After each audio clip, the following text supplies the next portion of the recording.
Let me explain you about a hump nose and deviated nose. The reason why I explain about these two cases at the same time is that the surgical method is almost the same in many aspects. The first thing to consider during a hump nose surgery is whether it is a hump nose or pseudo-hump nose. These two types of noses look similar, but the surgical method is completely different. Therefore, distinguishing from one another is very important. Hawk nose, another name for hump nose, took its name after a beak of a hawk. Though pseudo-hump nose looks similar to a hump nose, the nasal root in between eye is relatively low, and thus the middle portion looks relatively protruded. And thus, in a hump nose, its size should be reduced. But in a pseudo-hump nose, it should be enlarged in a position. For a pseudo-hump nose, osteotomies are not necessary, but the nasal root, tip, and subnasal part should be protruded. The protruded portion of the midline is in the normal height. This is after surgery is done in between eyes and on the nasal tip. One of the features of a hump nose is the protruded medial dorsum and wide nasal bone in the frontal view. Though the nasal tips all look different, but they are downturned and lack of protrusion in general. Therefore, the first step of correction of a hump nose is removal of a hump. If the hump is removed, the nose will change like the photo. It is not a complete nasal look yet. At this time, nasal bone is narrowed by medial and lateral osteotomies. In many cases, as I told you earlier, the one with a hump nose has a downturned nasal tip, and usually the nose is lack of projection. In such case, nasal tip surgery is necessary based on the cause. The nasal tip should be projected forward and upturned at the same time. That means nasal tip should be rotated upward. Then, final result will look like this in this picture. One of the features of a hump nose is a dramatic result, though it looks rough before operation. Then, I will explain you about the surgery procedure. This is a person with a hump nose. A surgical design is drawn on his nose, imagining the anatomical structure of his nose. This is a general anatomical design.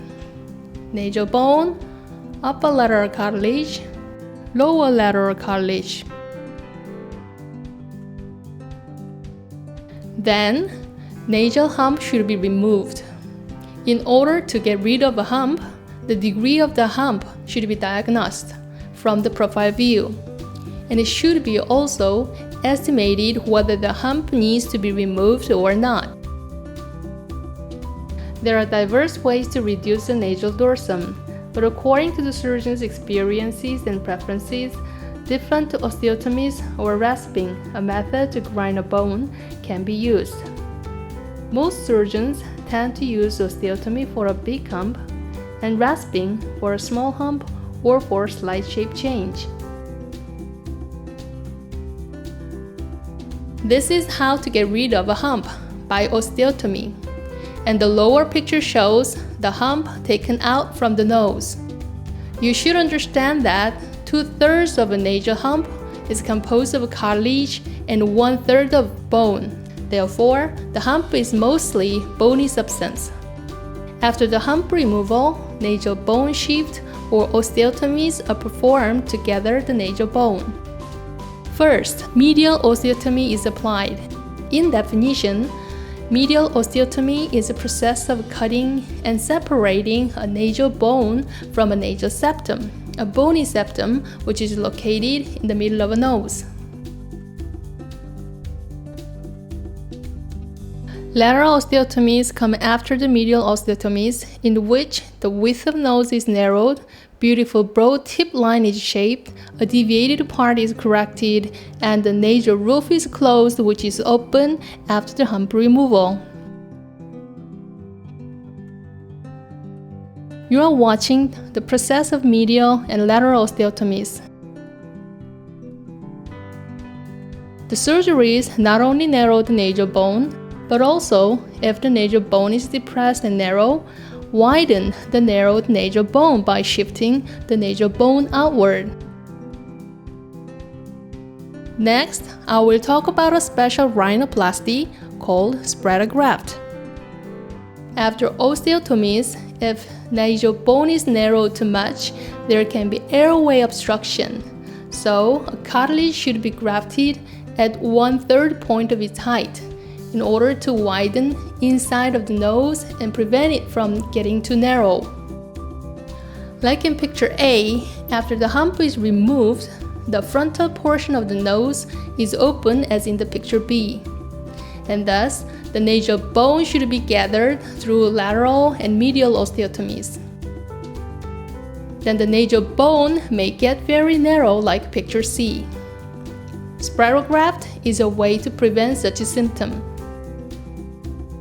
As shown in this picture, a cartilage is grafted between nasal septum and upper lateral cartilage to prevent the nose from getting too narrow. This method is also useful when correcting deviated nose. Spreader graft can be applied on one side of the nose only, but in general, applied on both sides after hump removal. Finally, the whole rhinoplasty is wrapped up with a nasal tip surgery after the osteotomies. You are watching different results of operation after hump removal. The mid portion of nose is protruded a lot in this person, and her nasal tip is lack of protrusion. This person is similar case as the previous one. This person had a fat injection as her forehead was depressed. Though her hump was very large and her nose looked very long in the frontal view, you can see her nasal hump was corrected. With nasal hump in the middle, the upper and lower portion is depressed, and thus the lateral nasal line is uneven. After the surgery, her profile line is well corrected, and in the 45-degree oblique view, also, she had a very feminine shape.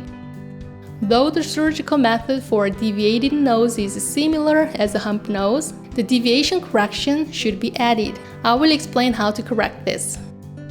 Nasal septum takes the most important roles, which is located in the middle portion of a nose, in making one's nose deviated.